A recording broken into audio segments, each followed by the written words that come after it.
You are looking at Julian's pronunciation guide, where we look at how to pronounce better some of the most mispronounced words in the world, like this other curious word. But how do you say what you're looking for today? Let's learn how to pronounce this name, the name of one of the 12 Old English poets. If you want to learn more names of those poets from literature, stay tuned, I've got more videos for you. It's pronounced Cynewulf, that's your English pronunciation here. Ki, yes, it's like a K.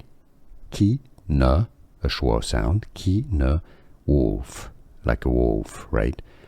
How to pronounce Cynewulf. Stress on the first syllable. Cynewulf. Cynewulf.